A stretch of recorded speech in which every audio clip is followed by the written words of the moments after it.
Today, I want to show you what I think is a smarter way to manage retirement income. This is one that's backed by both the data for better results and one that leaves retirees with a greater sense of peace and confidence. Spending your retirement savings can feel scary, especially when the markets get rocky. But I think there's an easy way to plan for retirement income that will give you confidence to weather those storms, and I want to show you how to do it. So let's break it down. First, let's talk about one of the biggest risks to your retirement portfolio, the sequence of returns risk.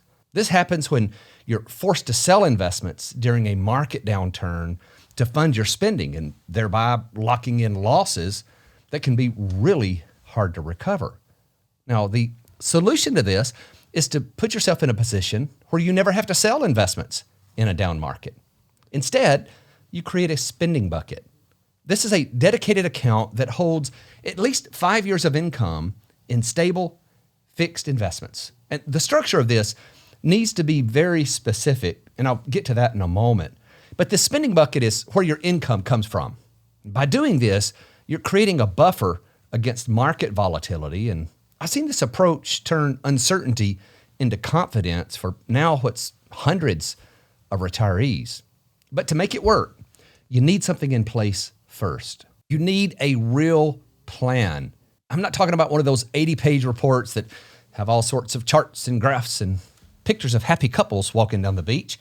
I'm talking about a clear plan that has looked at Social Security filing ages, withdrawal sequences, Roth conversion strategies, pension options, and a lot more that could be in there too. And across all of these scenarios, it should compare how each will impact the cumulative taxes you pay and how each will affect your portfolio balances. The goal of planning is to get crystal clear on the trade-offs of each of those scenarios, and only then can you really make decisions that align with your goals and comfort level. And once you have that clarity, you're ready for the next step, setting up your spending bucket. Now, there's 5 things to know about setting this up. So first, my default is 5 years of income. Now, the rationale behind this is that the data shows that is the longest time that a market recovery takes. So from this point, coming down and back up. Now, some of my clients have opted for a 6 or even 7-year period, but you would simply get this number from your plan. It should be very easy to figure out. You simply look at your retirement income plan over the next 5 years, and it should clearly show you the net flows or distributions. Just sum those up, and you have your number. And then second, I like to make this a separate account when it makes sense, and even label it spending account or something similar to create a clear mental distinction. This is what they refer to as mental accounting, and I know that's not for everyone, but for most retirees, it helps a lot with peace of mind. During those volatile market periods, knowing that your short-term spending needs are covered by this dedicated account really makes it a lot easier to look at your monthly statements. And then third, you have to recognize that the account type matters. You have to match the account type or accounts with the source of your distributions to avoid unnecessary taxes. So for example, if your spending is going to come out of your pre-tax IRA, you'd want your spending bucket to also be an IRA. And then fourth, you have to choose what goes into the bucket. Now, I'm a big fan of using fixed income securities like bonds, CDs, treasuries, government agencies. But in any of those, I want those maturities aligned to the amount that you need to distribute over the chosen period, if that's 5 or 6 or 7 years. So for example, if your 2027 income need is $75,000, I'd have a fixed income investment or a series of investments that would mature in 2027 in an amount equal to fund that need. And on average, this should keep your interest earnings higher than just having it sit in cash. Now, one thing I don't like is using traditional bond funds in the spending bucket. For this account, your fixed income needs to be fixed. And if you'd have used a traditional bond fund in 2022, you'd be selling in a down market. And so you're right back to the problem you were trying to mitigate by setting up the spending account. So I like to use investments that have a fixed maturity date and will give back a certain amount on that date.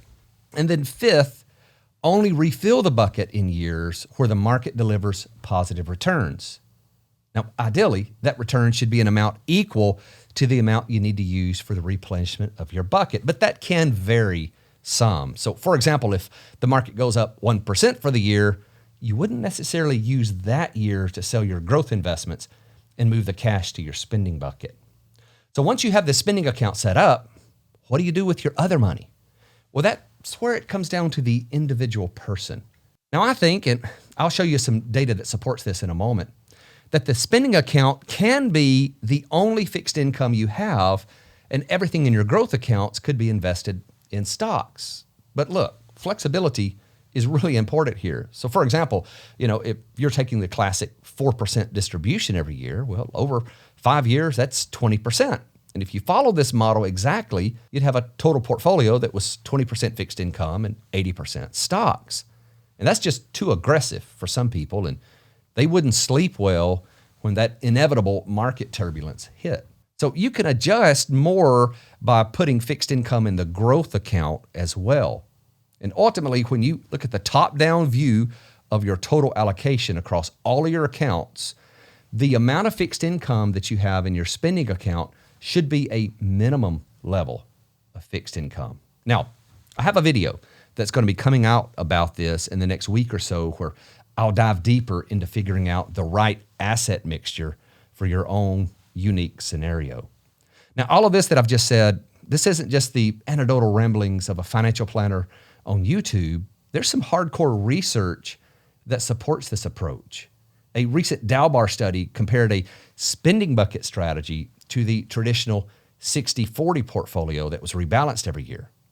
And over the 20-year period that ended at 2021, the bucket strategy outperformed the 60-40 mix in 65% of all rolling 1-year periods and 60% of rolling 10-year periods. Now, I'll link that research up down below so you don't just have to take my word for it, and you can read this for yourself. But here's the big takeaway. The traditional conventional wisdom strategies like the 60-40 allocation, they do provide a good starting point, but there are some modifications that can improve things greatly. Just keep in mind, though, retirement doesn't have to be financially stressful and feel like a second job. If you have the right tools and the right guidance, it can be everything you imagined it would be. Now, if you found this video helpful, don't forget, hit that like button and subscribe too. Thanks so much for watching.